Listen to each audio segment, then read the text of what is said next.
Et si ce que vous appelez vous-même n'était qu'un masque trop bien cousu au visage de votre peur?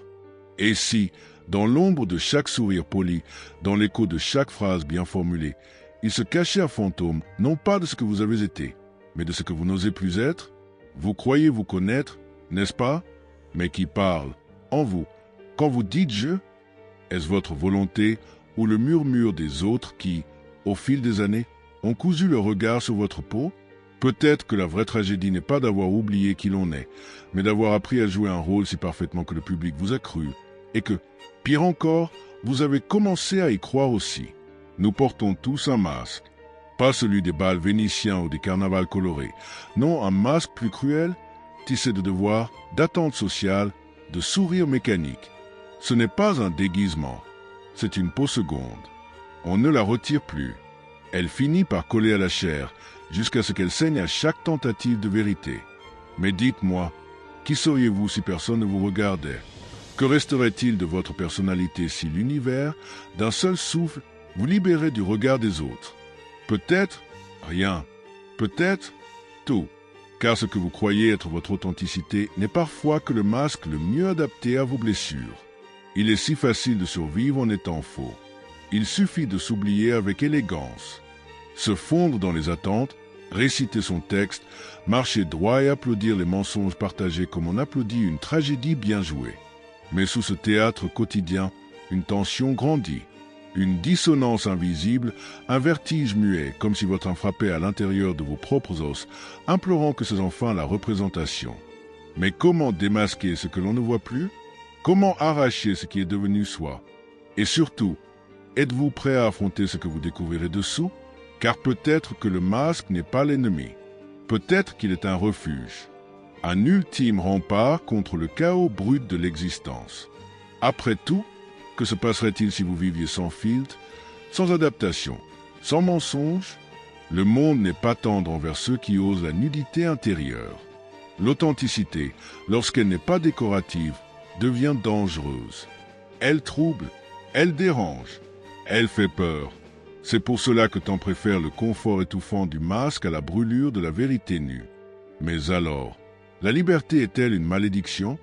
Ou bien ce mensonge poli que vous appelez personnalité est-il le vrai enfermement? Vous ne le savez pas encore, mais chaque mot de cette vidéo est une fissure dans votre masque, une tension dans le vernis, une promesse de rupture.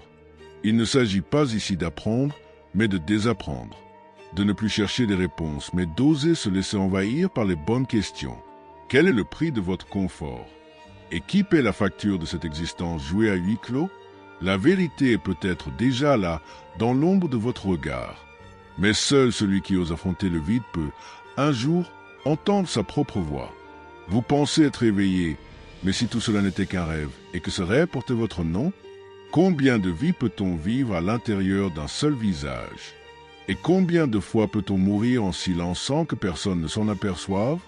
Il y a quelque chose d'insoutenable dans la conscience d'exister sous une identité que l'on n'a pas choisie, comme si le soi véritable avait été enseveli vivant, enterré sous des couches de convenances, de protocoles, de regards approuvants ou punissants.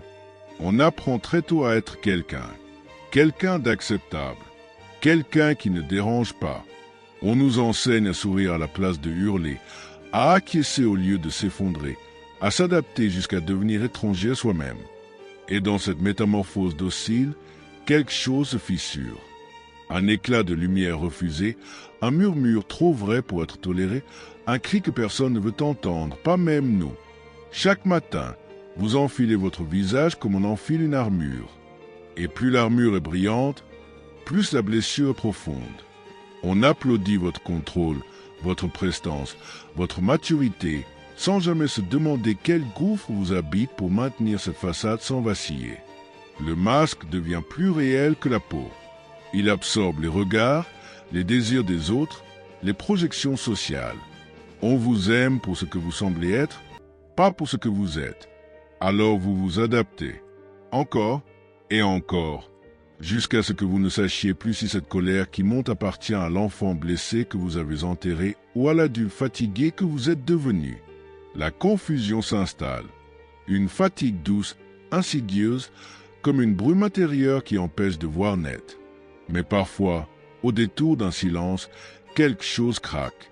Un instant de lucidité, une pensée interdite, une mémoire enfouie, et la vérité se glisse dans l'interstice. Elle n'est jamais douce, la vérité. Elle arrive comme un vertige, comme si l'on était assis sur une chaise depuis toujours et qu'on réalisait soudain qu'il n'y a pas de sol, que tout ce qui nous soutenait n'était qu'un décor de théâtre.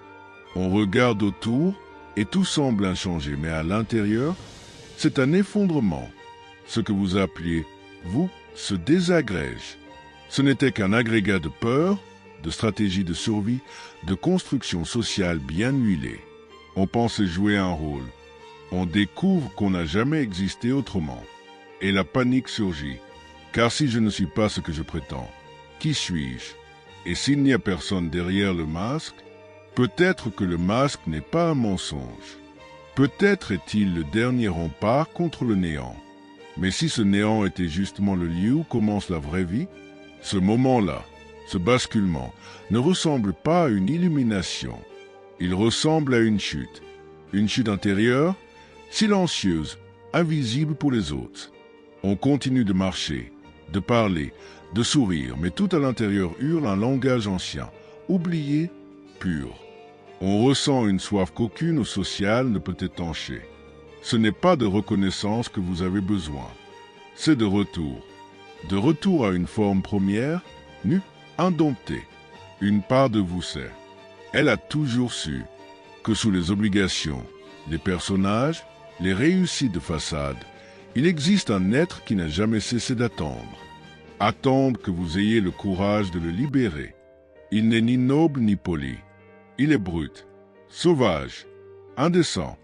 Il dérange, et c'est pour cela qu'il est vrai. Mais alors vient la peur. Si je me montre tel que je suis, qui m'aimera encore?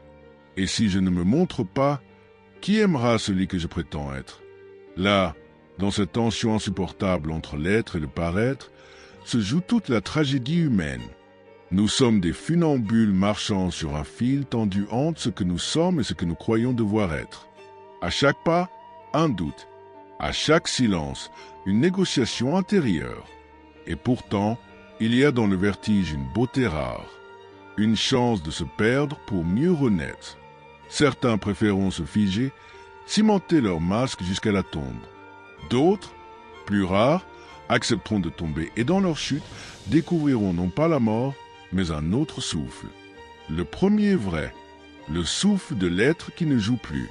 Celui qui ne charme pas, ne séduit pas, ne calcule pas.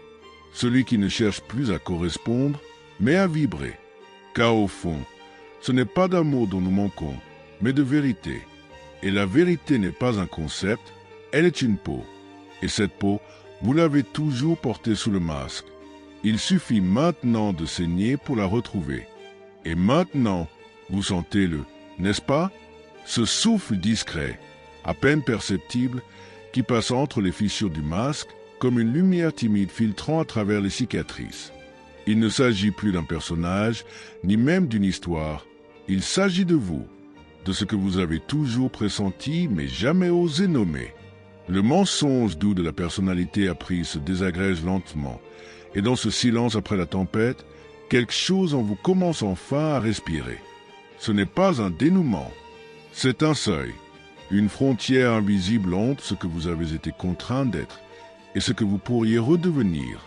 Reste ce vertige, celui qui vous murmure qu'il est peut-être trop tard, que vous avez été ce rôle trop longtemps. Mais il y a, au fond du doute, un germe de renaissance. Car ce n'est pas le masque qu'il faut haïr, c'est l'oubli. L'oubli de la voix brute, de la pulsion authentique, de l'être avant le regard. Vous n'êtes pas ici pour plaire. Vous êtes ici pour brûler, pour déranger, pour exister, même si cela signifie déraciner toutes vos certitudes. Car c'est là, dans la rupture, que surgit la vérité nue, celle qui ne se prouve pas, mais se reconnaît comme un miroir brisé qui, pour la première fois, vous reflète vraiment. Peut-être que la véritable liberté ne réside pas dans le fait de retirer le masque, mais de ne plus y croire, de comprendre que vous n'avez jamais été ce qu'on attendait de vous, et qu'en dessous de chaque je dois, chaque il faut, chaque soit raisonnable, il y a une vérité sans nom, sans forme, mais brûlante. Une vérité qui, une fois effleurée, refuse de se taire. Elle vous entra, mais doucement, comme un souvenir d'enfance que l'on ne peut plus oublier. Et dans les silences à venir, vous vous surprendrez à entendre cette voix. Elle n'exige rien, elle ne commande pas, elle vous appelle simplement. Alors, que ferez-vous de cette étincelle? La recouvrirez-vous de nouveau, de peur qu'elle devienne incendie, ou oserez-vous suivre le fil de cette brûlure jusqu'à ce qu'elle vous transforme? Ce n'est pas une question rhétorique, c'est un pacte intérieur. Vous ne pouvez plus faire semblant de ne pas savoir. Ce que vous avez ressenti ici, ce n'est pas une idée, c'est une déchirure douce. Et dans cette brèche, le monde vous attend. Autrement, plus vrai, plus cru, plus vous. Si cela a touché une part que vous pensiez morte, alors ne la laissez pas retomber dans le silence. Commentez, partagez, écrivez, offrez à d'autres la chance de se reconnaître dans cette faille. Abonnez-vous, non pas pour suivre, mais pour appartenir à cette constellation d'êtres en éveil. Car ce n'est pas un canal, c'est une alcôve pour ceux qui ne veulent plus se mentir. Le masque tombera un jour ou l'autre. La seule vraie question est, serez-vous prêt lorsque ce jour viendra?